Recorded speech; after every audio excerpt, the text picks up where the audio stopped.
Hi everyone, and welcome to my latest vlog. It comes at a sad note because we recently learned about the death of a legendary comic book writer, Dennis O'Neil, who was often referred to as Danny O'Neil. Today I just wanted to enlighten the younger viewers a little bit more about Dennis O'Neil in terms of how he redefined the characters, because a lot of people are remembering him for Batman, Green Lantern, Green Arrow, The Question from DC Comics, but at the same time his impact was huge on companies like Marvel and Charlton. So I'm going to be focusing more on DC and Marvel. And in that respect, what used to happen for Batman was the fact that when Bob Kane and Bill Finger had created the character, it had dark roots. It was a dark character. It was something very much relevant to the time when America was facing the problem from gangs and mafias and all that. And in that particular moment in time, we come across a character appearing in in Detective Comics, the Dark Knight, whom we refer to. But something happened down the line. When we reached 50s, there was some controversy concerning comic books. There was a book called Seduction of the Innocent that claimed that comic books are having a very bad influence. They promote violence, they promote vulgarity and all sorts of things. It's a whole episode on it. So in that respect, what happened was that comic book publishers, they developed their own code. They had an organization called Comics Code Authority, which was being managed by people representing different publishing houses. They would decide that what is decent, what is not. And next thing you know, we have the 50s and the 60s version of the Batman, which looked like this.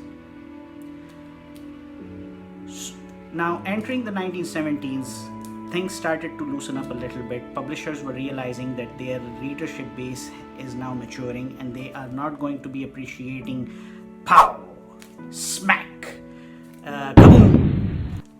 And something was needed, and that was redefining the characters for a modern age, redefining the characters for the looming Bronze Age of comics, to maintain the interests of the mature readership that was in primarily the US or the North American region.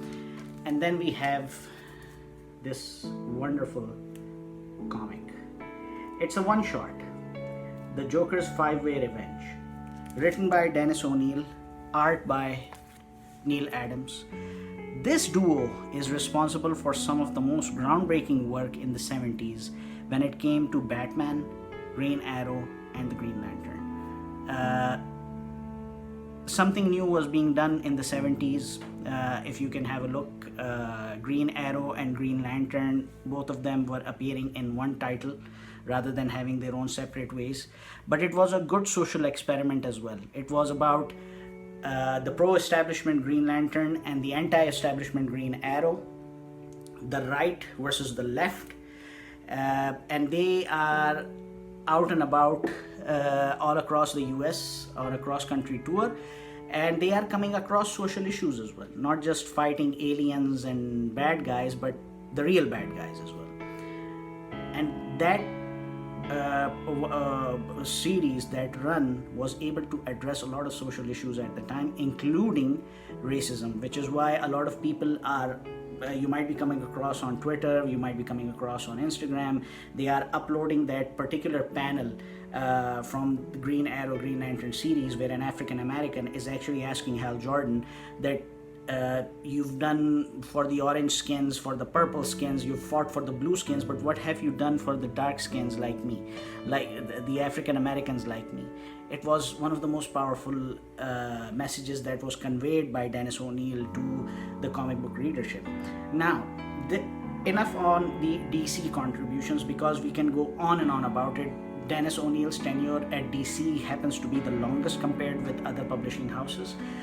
My objective is to tell you that this guy was not just special in DC. He created an impact in Marvel as well. For example,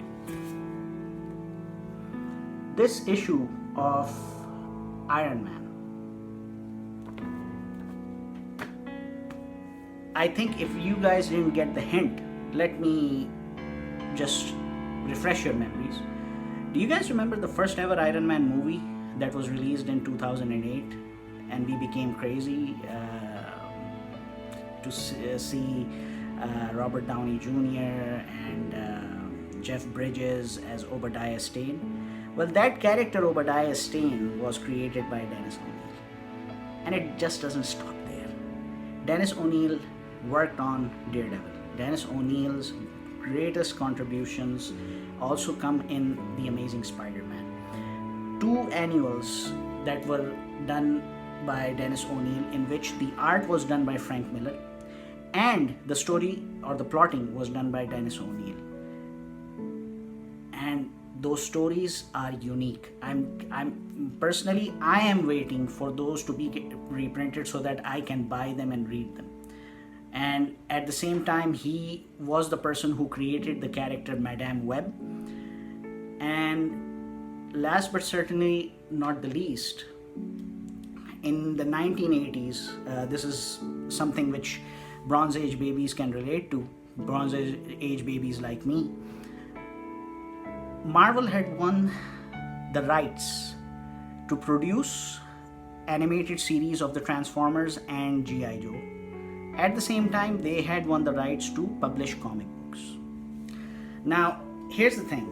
Hasbro is the company that owns these 2 properties, and they had brought in for Transformers, they had done a partnership with Takara. They introduced the lineup in America. Now, they wanted to introduce these characters, and at the time there were restrictions. You could not advertise toys on US networks.